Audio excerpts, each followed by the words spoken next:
When the pronouncements were made during the hearing, nabitawan na yung mga ganong salita, di ba? So, ang sa akin, babalikan ko, yung nangyari sa amin nung Senadora Nancy Binay, nag-file ng ethics complaint laban kay Senador Alan Peter Cayetano, kaugnay sa usaping ito, naging emosyonal ang senadora sa kanyang mga anak, at Senador Alan Peter Cayetano nagsalita tungkol sa paghain ni Senadora Binay sa kanya ng ethics complaint. I'm a mother, magulang ako, so kailangan kong protektahan din yung mga anak ko na ayoko na pag bumalik sila sa eskwelahan, may magsasabi sa kanila na yung nanay mo pala sira ulo kasi tinawag ni Senator Cayetano na buang.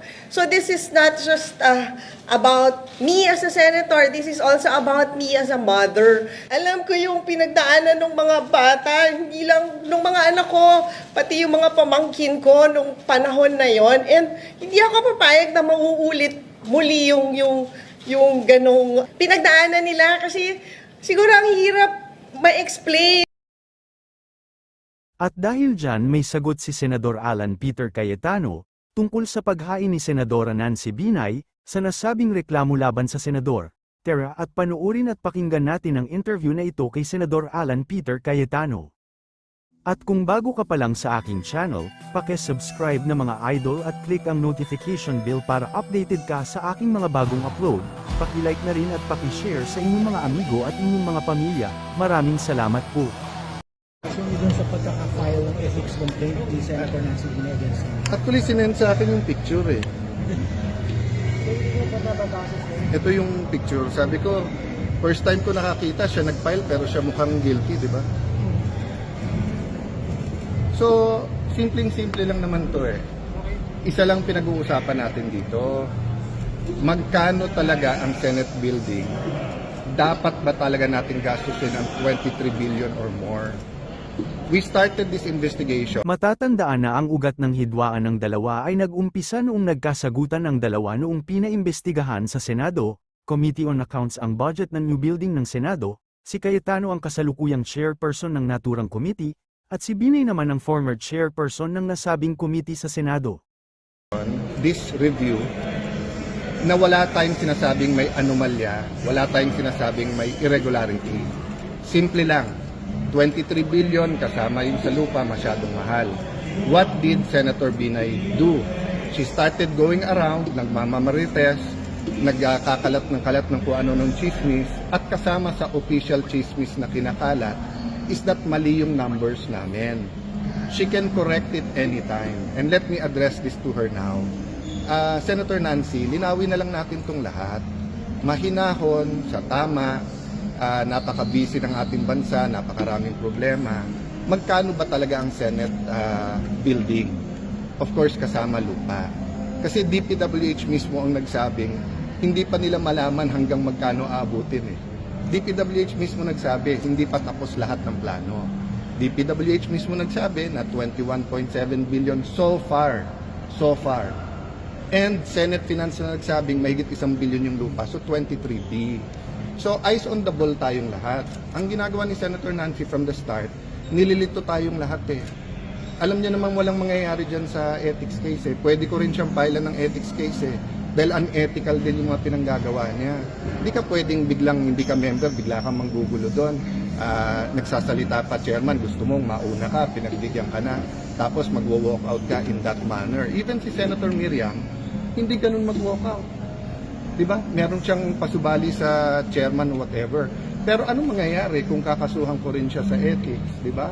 Although that's always an option, papasok ako doon sa ginugulo lang niya. Balik tayo sa issue. Bakit 663 million sa landscaping alone? Diba? Bakit mahigit 2 billion sa broadcast at saka sa IT at security? So, wala pa kaming tinuturo dito. So, hindi ko talaga alam bakit ganyan siya mag-react. No? So, if she wants a mahinahon na usapan, so Senator Nancy, you're welcome sa next hearing. If you want time to speak, you want 30 minutes, you want 45 minutes, sabihin mo. Pero sumunod tayo sa rules and order. Pero yung guguluhin mo yung hearing, I won't take that sitting down. Diba? I won't take that sitting down. part of me regrets what happened. Part of me regrets na parang pareho tayong senador, hindi ba natin pwedeng ayusin to? Di ba? Nakita nyo ba the next day, pati yung sinabi kong Senado to, hindi to palengke, pati yung ginawang issue. But may nakita ka na bang palengke na 24 na nakabarong ang nagbebenta, na bago magsalita yung sa palengke, isa-isa magsasabi ng, Mr. Chairman, pwede ba ako magsalita? Ang aming galunggong, ganito na ang presyo. Ang palengke, kaya nga masarap puntahan, sabay-sabay nagsasalita, pare-pareho binibenta, yung iba-iba, may mga suki ka, kaya nga ganun yung palengke, di ba? Pero pati yung gustong gawin issue, bakit? Di ba? Gusto niya gawing issue yon kasi gusto nga niya mawala ang focus natin, which is magkano ba talaga yung building, kailan ito matatapos, at tama ba yung paggastos natin ng pera dyan.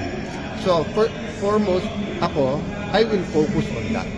So, thank you for asking me, and I think, I leave it to the people to see through yung shenanigans o etong paggagawa ni Senator Nancy. But I don't regret exposing na nagmamarites siya. Kasi yun talaga ginagawa niya.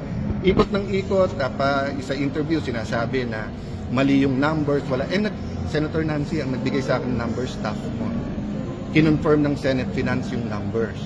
Tatanungin mo ang DPWH para magkamali sila na 23 kasi 21.7. Kaya ko nga nasabing buang na kasi nga parang nagising ako sa mundong ito na sinabi ng DPWH 16 billion malayo sa 23. Nag-sorry sila, ikaw pababawi mo yung sorry kasi 21.7 billion.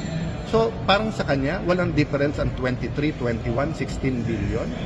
Pera ng bayan yan. Ako nagsimula ako sa politika.